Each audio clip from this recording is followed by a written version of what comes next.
Welcome to the Electrical and Electronic Engineering Lecture Series. Your anchor person is Professor Michael Sindinechi.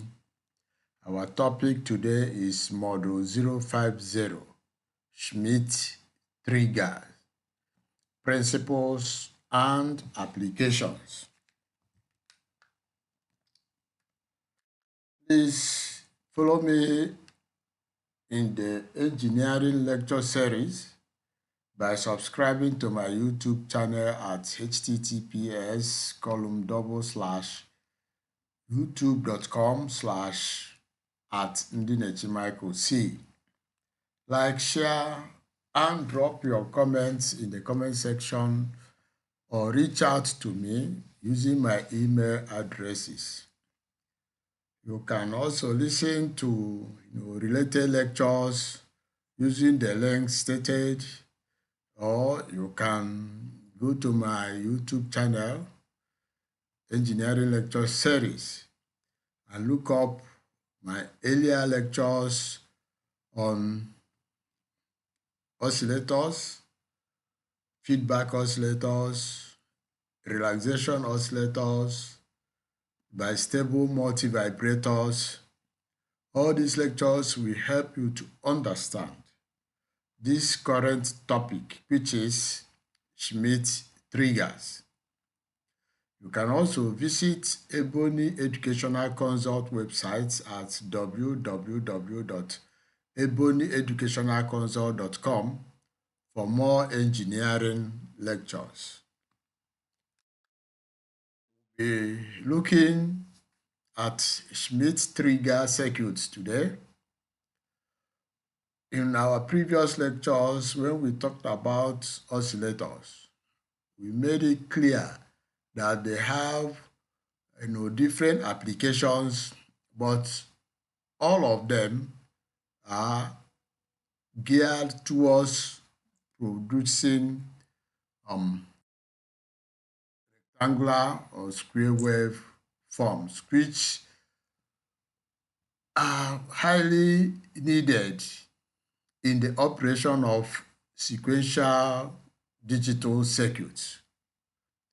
This Schmitt trigger is the center of it because the Schmitt trigger starts looking at and making use of irregular shaped waveforms, whether sinusoidal or non-sinusoidal waveforms, to produce sharp-edged rectangular and square waveforms, which is highly needed in applications of digital systems or in the design of digital systems. If you follow us towards the end of the lectures, we'll be looking at the industrial applications of this electronic circuit known as Schmitt trigger circuit. So, what is this Schmitt trigger circuit? These Schmitt trigger circuits are basically an inverting comparator circuit with positive feedback. They are also called regenerative comparator circuits. Figure 1 is a basic configuration of a typical Schmitt trigger using an operational amplifier. It uses the positive feedback design instead of the negative feedback design. And the purpose of this positive feedback design is to aid the voltage input into the system instead of opposing it. The use of regenerative circuit is to remove difficulties inherent in zero-crossing detector circuits due to low-frequency signals and input noise voltages. Now, it is, at this point, let us explain this. See, when you have signals that are to be detected at the point of zero crossing, you will see that ripples or noise voltages may also be crossing the zero detection point. So it becomes difficult to isolate the real signal you want or you are making use of from the noise or ripple signals or ripple voltages. So this Schmitt trigger helps to, isolate it and differentiate between the noise voltages and the real voltages you are going to make use of. So the main function of this Schmitt trigger circuit is to convert any regular or irregular shaped input waveform into a square wave output voltage or pulse. Whether the signal is regular or irregular, the Schmitt trigger will help to convert it into a square wave output voltage. Now, what do we mean by signal being an irregular signal? We've seen feedback oscillators that will give a regular sinusoidal. We've seen the bistable, multivibrators. Now, if you want to use your voice signal to control something, remember the device you are going to use your voice signal to control is a digital device. So you needed, sharp square wave input to trigger the operations. But your voice signal is an irregular shape. If you put it in an oscilloscope, you see that it rises, falls, certain points, the duration is not the same. So this Schmitt trigger will be needed for you to do such an operation. As we go on, you see that it is not even a difficult circuit to design. Now, it makes use of a voltage divider with resistors R1 and R2, which is set in the positive feedback of an operational amplifier. We've said before now that it is set in the positive feedback because it is intended to help instead of oppose the incoming voltage signal. The parallel combination of this R1 and R2 gives the value of the input resistor, which is used to minimize the offset problems.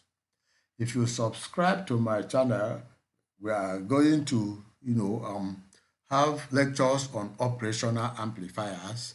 By then, we talk more about these offset problems.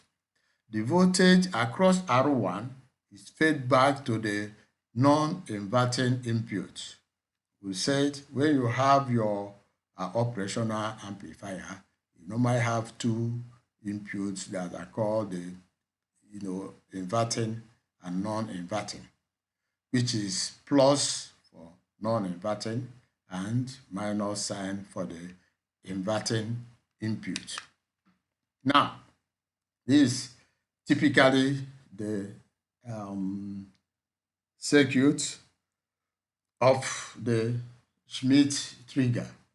The input voltage, known as the Vin, you can see it's a signal known as the Vin, triggers or changes the state of the output voltage Vout, which is through the RL, through the output load, every time it exceeds its voltage levels above or below a certain threshold value called the upper threshold value VUV or lower threshold voltage VLT.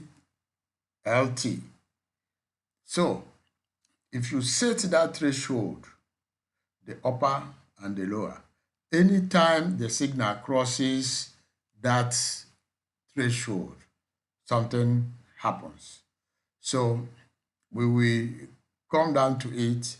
But if you look at this diagram again, we say that the RE, which is input to the V2 or the inverting terminal of the operational amplifier, is the equivalent of the parallel combination of R1 and R2, which is the divider network for this circuit. Now, say that this input voltage Vin triggers the state of the output voltage Vout every time it exceeds its voltage levels above or below a certain threshold value called upper threshold value VUT and lower threshold voltage VLT. Now, how does this Schmitt Trigger work? The best way we can get you to understand how it works is to do a little demonstration with an illustration. So, assume that the inverting voltage of the operational amplifier,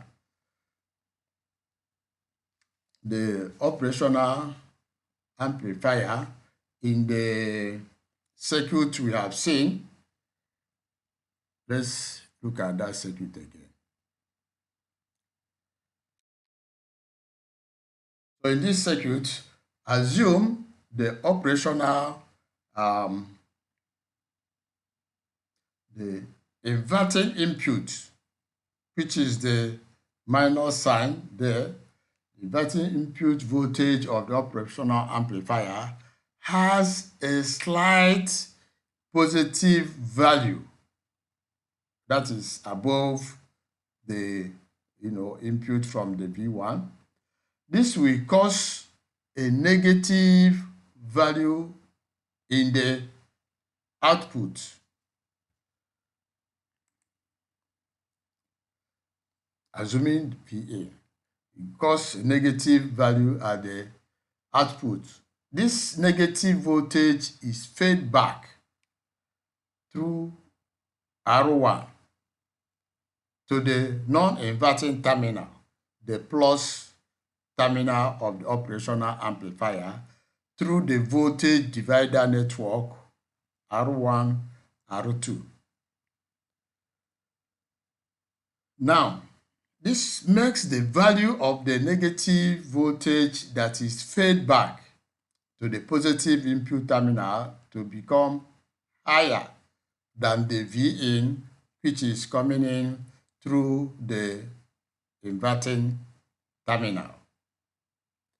The value of this negative voltage remains high until the operational amplifier is driven into the negative saturation, which is denoted as minus V saturation. Now, like I said, when we treat this component, operational amplifiers, we'll be talking of the problems, the offset problems. We'll be talking about the saturation points.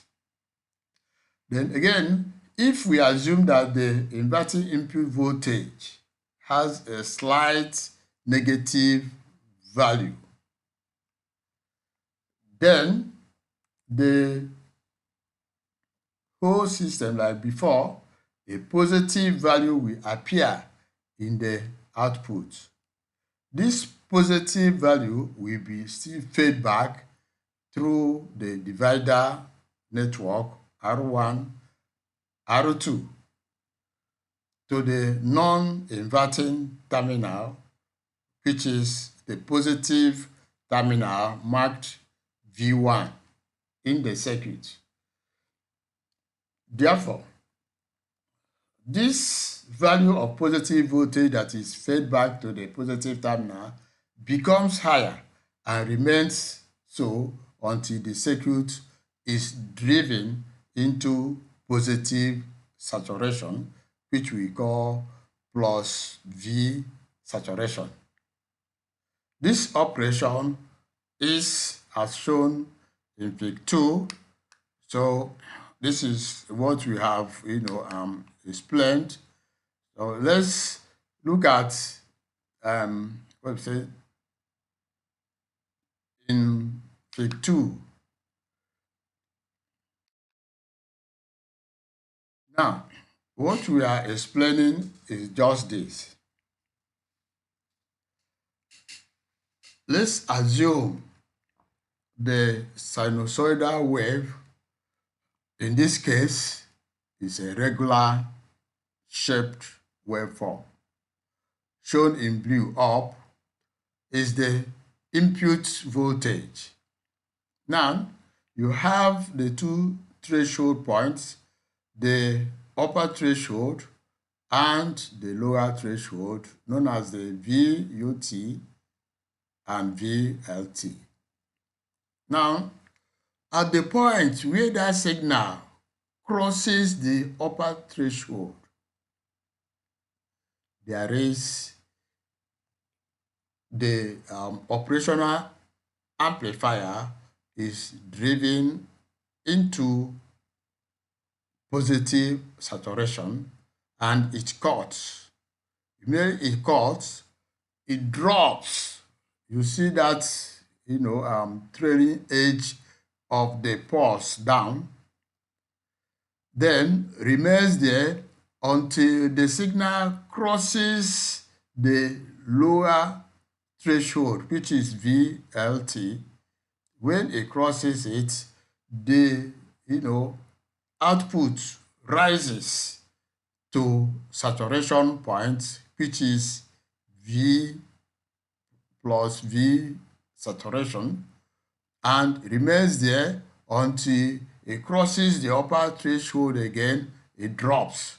So you see, that gives a better shape, square or rectangular wave.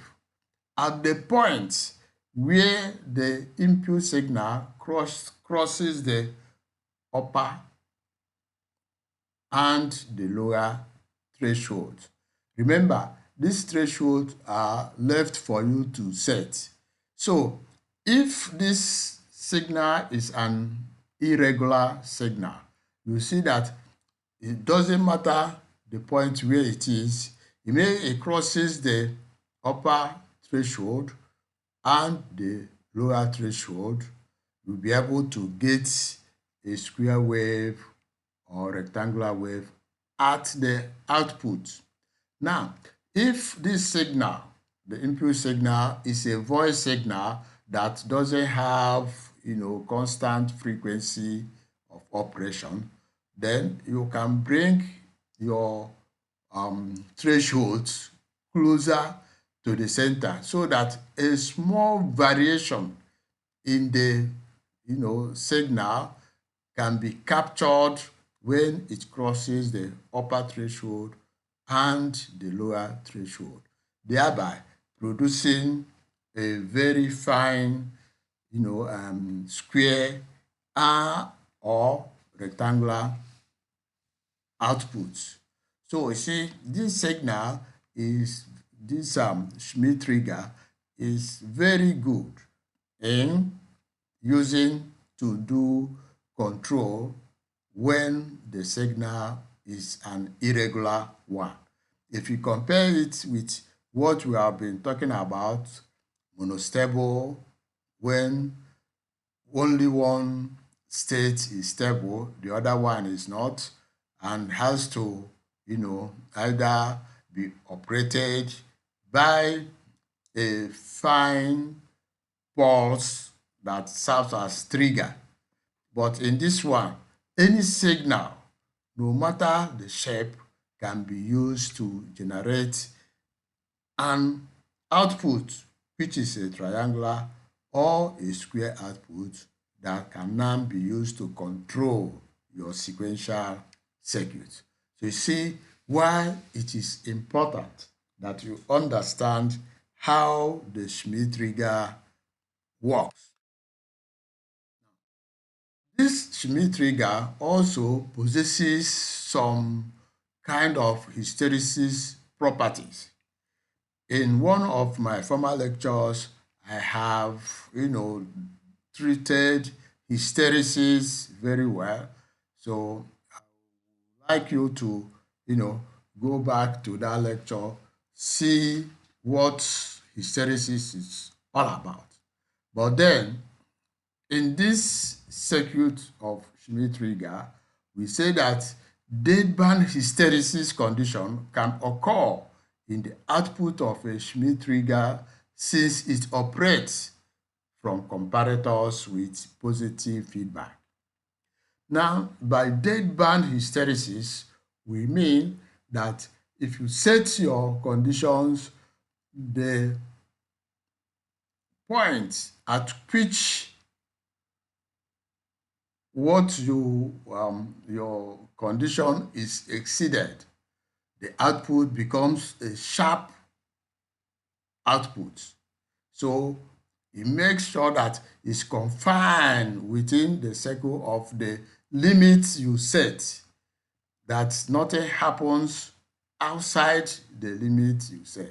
So you say that it's a deadband hysteresis. Now, when the input of the comparator has a value higher than the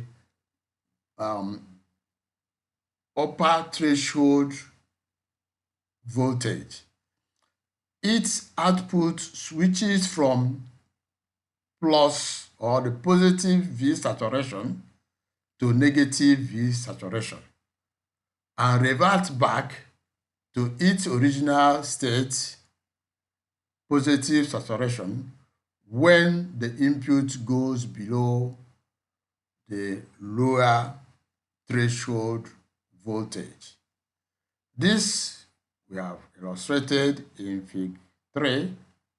Here, the hysteresis voltage can be calculated as the difference between the upper and the lower threshold voltage as given. Now, you see that the hysteresis loop, if you recall, if it is in magnetic system, the hysteresis loop is not a sharp edge like this, but it is still the same theory that there must be a sharp disconnect between plus V saturation and minus V saturation, and what you have will be in form of a square block, and that reflects at the output of the Schmitt trigger design. So we now have various applications of this Schmitt trigger, but we in the circuit of Fig Fig 2 we looked at, you see that depending on the point where the upper threshold, the signal is crossing the upper threshold, and where it is crossing the lower threshold, you see that the time constant of your signal may not be the same, quite unlike some of the other multivibrators we have considered. Here, the time constant can vary, and the output voltage, which is a square or rectangular waveform, can have different time constants and different width of the pulses. So these Schmitt triggers have very wide range of applications. It is used in noise filtering. Like we said, Schmitt triggers are excellent at cleaning up noisy analog signals before they enter digital circuits, thereby ensuring stable and clean digital outputs. Then, the waveform, it can also be employed for waveform conversion. They convert slowly varying input waveforms, such as sine or triangular waves, into precise square wave outputs. For instance, your voice signal may not be that, pure sine or triangular waves. So this Schmitt triggers helps to convert your voice signals into a precise square wave output in case you want to do voice control of any digital systems. Also used in fast edge conversion. The triggers positive feedback and hysteresis allow it to transform signals with slow edges into signals with fast, sharp edges, which is crucial for many digital systems. Maybe in future lectures when we talk about some microprocessor design, you see how using very sharp edge clocks can help in designing precise digital systems. So even though some other multivibrators can help and do switch debouncing, but this Schmitt trigger is used in a debouncing circuit to filter out those unwanted bounces, providing a single stable digital signal. So it becomes easy for you to design a precise on-off devices. Also used in oscillators and function generators. Say that Schmitt triggers can be configured with a negative feedback loop. See, we say it can be, does better in positive, but it can be configured with a negative feedback loop and an RC circuit to create relaxation oscillators. These are used in applications like function generators. At the beginning of these oscillators, we talked about function generators, frequency synthesizers, and so on and so forth. So this Schmitt trigger is the main component of function generators and certain power supplies which has to create repetitive pulses. Now, it's also used in level detection. The Schmitt trigger inherently acts as a voltage level detector. That when it crosses, certain limits, the upper or the lower threshold, it cuts off. So it helps to detect inherently voltage levels.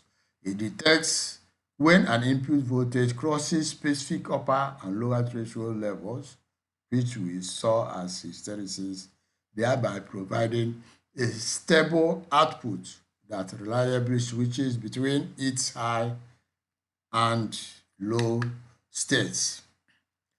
Now, these Schmitt triggers have some special features that will make you to always remember what it is all about. So I've tried to highlight those special features so that you can always recall what a Schmitt trigger does. One is that it possesses hysteresis property, and this is the most important feature of it, that it has two distinct threshold voltages, the upper threshold voltage and the lower threshold voltage. This prevents false triggering due to noise or small variations in the input signal. It also possesses noise immunity. Because of the hysteresis nature of its operation, the circuit is immune to small noise signals riding on the input waveform, which we call ripples.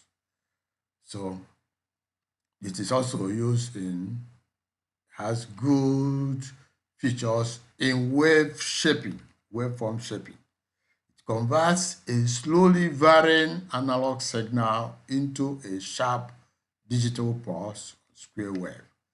And such slow varying analog signals can be voice signals.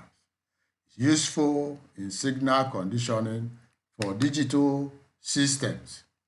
It's also employed in fast switching, provides very sharp transitions at the output when the input crosses threshold levels. Then it can also perform a bistable action. In our previous lecture, we've seen bistable multivibrators and how they work. So this is a very good replacement for any bistable operation.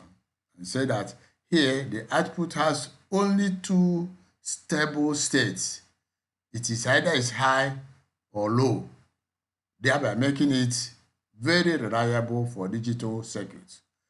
In our one of the previous lectures where I treated, computer memory systems, you see that we drew some, truth tables where we have high and low.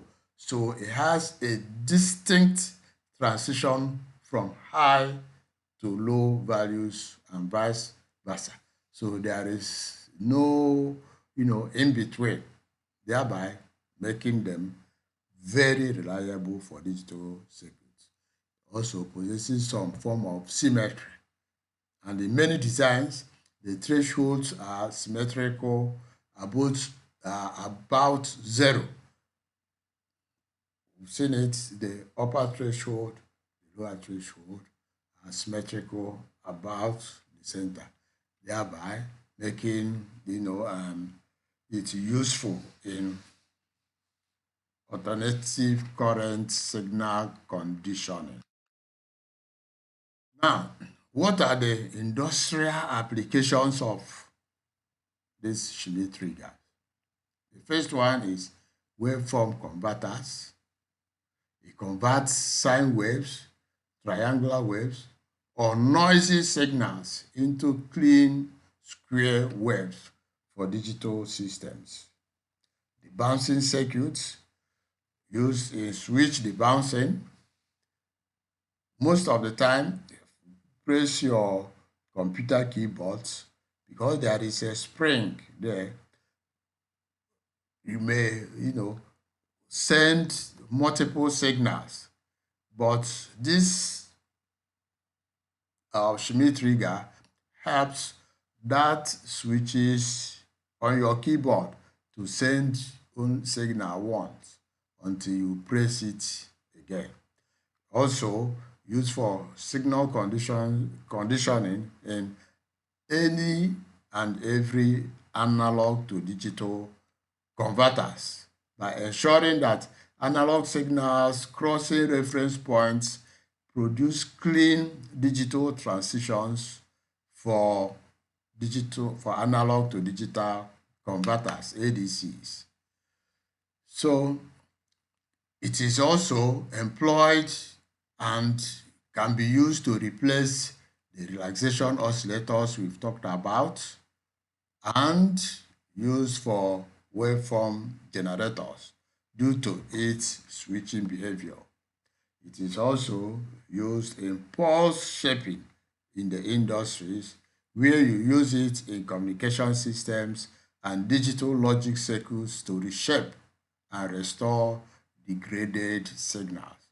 If you are transmitting your signals in communication systems and due to interferences, disturbances in the atmosphere, the signal can degrade. So at certain point, you put your repeaters, which helps to regenerate this signal. While it is regenerating this signal, it puts it back in complete form. So these Schmitt triggers are very important circuits in communication systems. Of course, also in sensor signal processing, more especially in SCADAs, supervisory control and data acquisition, is employed there, and it converts slowly changing sensor outputs. Example, temperature sensors, pressure, displacement sensors into fast digital signals. And again, in the phase lock loops, when you are talking about, frequency conversions in your radio receivers, where you employ phase lock loops, these Schmitt triggers play a very important role.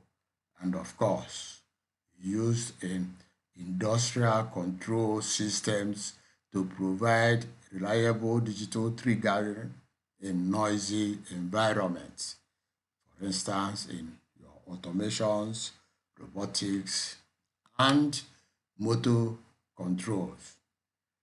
Thank you for listening, and this marks the end of our series of lectures in oscillators. Next lectures will be on metallic oxide semiconductor field effect transistors. In the past, we've treated bipolar junction transistors, BJT. Our next lectures, we'll be looking at the FETs, which is field effect transistors. So please subscribe to my channel so that you get notifications when we start treating those lectures. Thank you for listening.